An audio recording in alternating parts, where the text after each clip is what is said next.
Assalamualaikum warahmatullahi wabarakatuh. Alhamdulillah.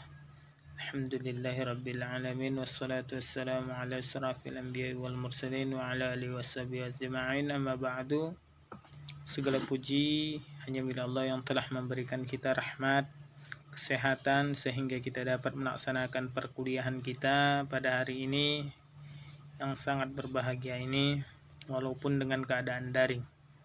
Dan semoga efek kita belajar daring ini, dengan ini semoga Allah mengangkat penyakit-penyakit yang ada di dunia ini, dan kita dapat melaksanakan kegiatan tatap muka secara cepat, dan kita pun paham apa yang dijelaskan oleh dosen-dosen kita. Amin amin ya rabbal alamin. Salawat beserta salam semoga tetap tercurahkan kepada junjungan kita Nabi besar Muhammad SAW. Semoga kita dapat syafaatnya di yaumil kelak nanti. Amin amin ya rabbal alamin. Tidak memperpanjang mukadimah, langsung saja. Kami dari kelompok 4 Al-Hadis dengan nama Asmadi Limbong dengan saya sendiri, Sandi Harahap dan Alpandi Sahputra. Kami akan mempresentasikan makalah kami dengan judul Tadwin Al-Hadis dan Sejarah Perkembangannya. Para ulama abad kedua Hijriah membukukan hadis dengan tidak menyaringnya, yaitu mereka tidak membukukan hadis-hadis saja. Fatwa sahabat dan tabi'in juga dimasukkan dalam kitab itu. Maka terdapatlah dalam kitab itu hadis-hadis marfu', hadis-hadis mauquf dan hadis ma'tu. Jadi pembelajaran kita pada hari ini Tadwin Al-Hadis. Apa sih Tadwin Al-Hadis itu? Pengertian tadwin secara bahasa yang bermakna mengikat yang terpisah dan mengumpulkan yang terurai dalam tulisan-tulisan pada suatu diwan. Jadi sebelum Nabi SAW wafat, hadis itu tidak ditulis, akan tetapi dihafal oleh para sahabat dan tabi-tabi'an. Sedangkan diwan adalah kumpulan kertas instruksi khalifah. Jadi dicatatnya di dalam buku hadis-hadis ini ketika kebijakan atas khalifah. Jadi khalifah Umar bin Abdul Aziz yang memerintah tahun 99 sampai 101 Hijriah, beliau merasakan adanya kebutuhan yang sangat mendesak untuk pemeliharaan pembendarahan sunnah. Untuk itulah beliau mengeluarkan surat perintah ke seluruh wilayah kekuasaannya agar setiap orang yang hafal hadis menuliskan dan membukukan supaya tidak ada hadis yang akan hilang pada sesudahnya. Dan Khalifah menginstruksikan kepada Abu Bakar bin Muhammad bin Hazm yang wafat pada 117 Hijriah untuk mengumpulkan hadis-hadis yang ada pada Amrah binti Abdul Ar-Rahman bin Said bin Jahra Al-Ansariyah yang memimpin pada 21 Hijriah sampai 98 Hijriah. Seorang ahli fikih, murid Aisyah dalam Al-Qasim bin Muhammad bin Abi Bakar As-Siddiq, seorang pemuka tabi'in dan fuqaha di kota Madinah. Jadi alasan dilakukan tadwin al-hadis ataupun proses pembukuan hadis pada masa Khalifah Umar bin Abdul Aziz adalah yang pertama, kemauan beliau yang kuat untuk tidak membiarkan hadis hilang dan lenyap. Kedua, kemauan yang keras untuk membersihkan dan memelihara hadis dari hadis-hadis maudhu' karena perbedaan ideologi politik. Yang ketiga, telah hilangnya kekhawatiran bercampur aduknya hadis dengan Al-Quran, karena Al-Quran sudah dikumpulkan dalam satu mushaf jauh sebelumnya. Dan yang keempat, dibayang-bayangi oleh konfrontasi antara umat Islam dan non-Islam kian menjadi yang menyebabkan ahli hadis semakin berkurang. Jadi ada sebab lain yang mendorongkan timbulnya tadwin hadis atau proses pembukuan hadis secara resmi adalah yang pertama, pada akhir abad pertama Hijriah, para penghafal hadis semakin berkurang. Jadi terjadilah kebijakan khalifah untuk membukukan hadis karena banyaknya yang sudah meninggal dunia, baik akibat sudah tua atau karena gugur di medan perang. Yang kedua, periwayatnya secara lisan dengan mengandalkan hafalan dan ingatan buku-buku yang biasanya dipakai untuk mencatat keperluan tertentu.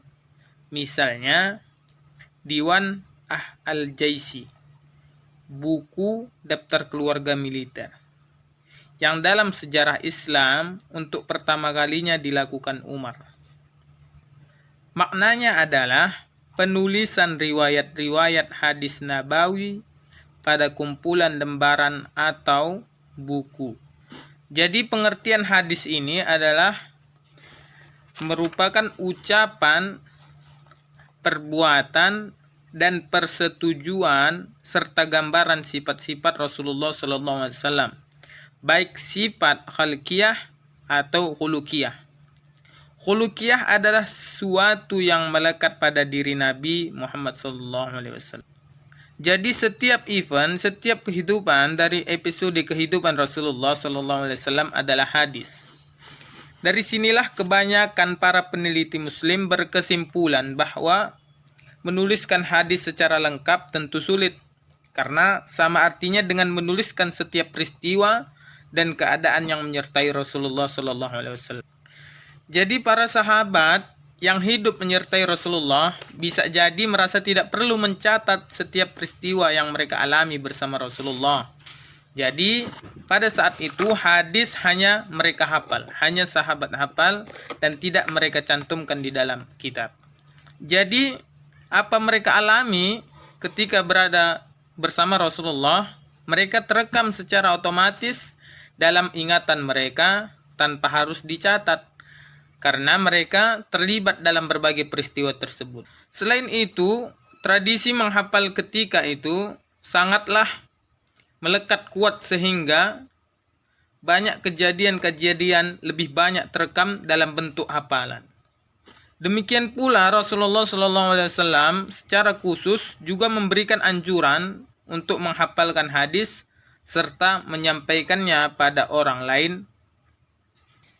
Jadi beberapa alasan belum dituliskan hadis secara merata pada masa Nabi SAW adalah tradisi yang pertama, tradisi keilmuan dalam baca tulis belum menjadi praktek merata, adapun masih dalam tahap upaya perkembangan. Yang kedua, ada kekhawatiran tulisan hadis tercampur dengan Al-Quran. Dan yang ketiga, menghindari umat menyandarkan ajaran Islam kepada hadis. Sama seperti yang penjelasan pertama, ataupun sudah tua, atau karena gugur di medan perang. Yang ketiga, pada masa tabi'in tidak dikhawatirkan lagi tercampurnya antara Al-Quran dan hadis. Jadi, dibukukanlah hadis itu. Cukup sekian yang bisa saya sampaikan, yang saya jelaskan tadwin al-hadis dan proses tadwin al-hadis. Saya dilanjutkan kepada pemateri kedua, Alpandi Saputra. Kepada Alpandi Saputra dipersilakan dengan segala hormat. Assalamualaikum warahmatullahi wabarakatuh. Assalamualaikum warahmatullahi wabarakatuh. Terima kasih kepada moderator sekaligus kepada pemateri yang pertama. Selanjutnya tentang periodisasi tadwin al-hadis. Penyusunan hadis dari masa ke masa mengalami perkembangan yang signifikan. Pada masa awalnya, penulisan hadis bercampur dengan perkataan-perkataan sahabat dan tabi'in seperti yang ditemukan di dalam kitab Al-Muwatta karangan Imam Malik.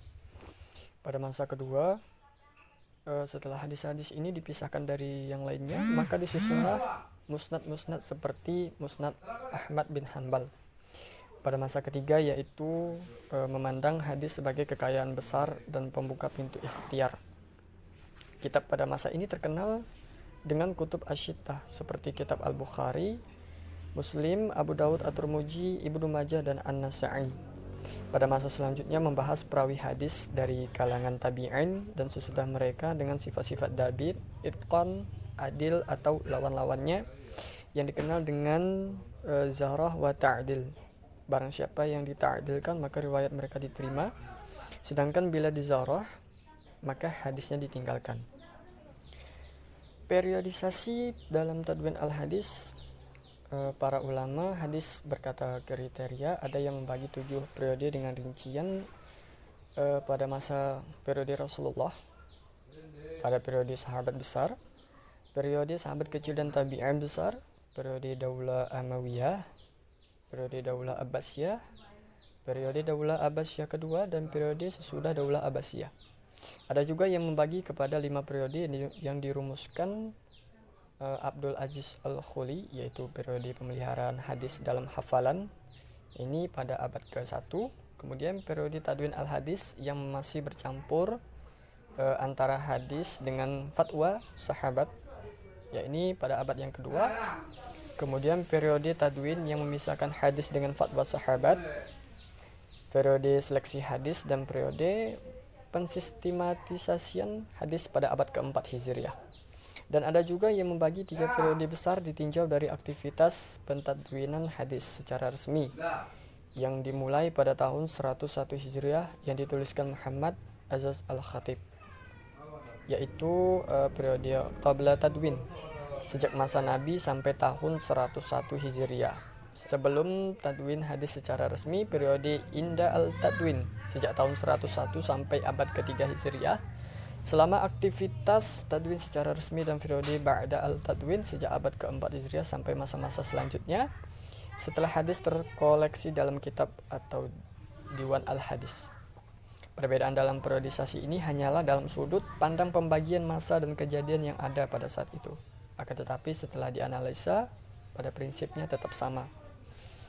Baik, sampai di situ materi tentang periodisasi tadwin al-hadis. Selanjutnya saya serahkan kepada pemateri yang ketiga. Terima kasih. Assalamualaikum warahmatullahi wabarakatuh. Bismillahirrahmanirrahim. Assalamualaikum warahmatullahi wabarakatuh. Baik, terima kasih kepada pemateri yang kedua yang telah memaparkan materinya. Dan saya akan melanjutkan materi yang ketiga, yaitu perkembangan Islam pada masa kerajaan Islam di Jawa, Sumatera, dan Sulawesi. 1. Perkembangan Islam di Kerajaan Demak. Kerajaan Demak merupakan kerajaan Islam pertama di Pulau Jawa. Demak sebelumnya merupakan daerah bawahan dari Majapahit. Daerah ini diberikan kepada Raden Patah, keturunan Raja Majapahit yang terakhir. Dalam masa pemerintahan Raden Patah, Demak berhasil dalam berbagai bidang. Di antaranya adalah perluasan dan pertahanan kerajaan, pengembangan Islam dan pengalamannya, serta penerapan musyawarah dan kerjasama antar ulama dan umarah atau penguasa. Dalam bidang dakwah Islam dan pengembangannya, Raden Patah mencoba menerapkan hukum Islam dalam berbagai aspek kehidupan. Selain itu, ia juga membangun istana dan mendirikan masjid pada tahun 1479 yang sampai sekarang terkenal dengan Masjid Agung Demak. Pendirian masjid itu dibantu sepenuhnya oleh Wali Songo. Yang kedua, perkembangan Islam di Kerajaan Panjang. Sultan pertama Pajang adalah Mas Kerebet. Ia berasal dari Pangging di desa lereng Gunung Merapi sebelah tenggara. Mas Kerebet memiliki nama lain, yakni Jagatingkir. Jagatingkir adalah nama tempat Mas Kerebet dibesarkan oleh Raja Demak ketiga. Jagatingkir diangkat menjadi penguasa di Pajang setelah sebelumnya dinikahkan dengan anak perempuannya. Sultan Adiwijaya memperluas kekuasaannya di Jawa pedalaman ke arah timur sampai daerah Madiun. Di aliran anak Bengawan Solo yang terbesar. Tahun 1554, Blora, dekat Jipang, diduduki pula. Kediri ditundukkannya pada tahun 1577. Yang ketiga, perkembangan Islam di Kerajaan Cirebon.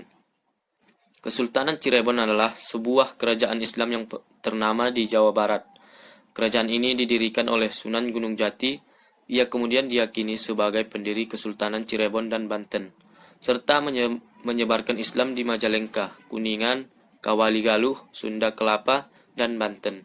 Setelah Syarif Hidayatullah wafat pada tahun 1566, terjadilah kekosongan jabatan pemimpin tertinggi kerajaan Islam di Cirebon. Pada mulanya, calon kuat penggantinya adalah Pangeran Dipati Carbon atau putra Pangeran Pesarean, cucu Syarif Hidayatullah. Namun, Pangeran Adipati Carbon meninggal lebih dahulu pada tahun 1565. Kosongnya kekuasaan itu kemudian diisi dengan mengukuhkan pejabat istana yang memegang kendali pemerintahan selama Syarif Hidayatullah atau Sunan Gunung Jati melaksanakan dakwah.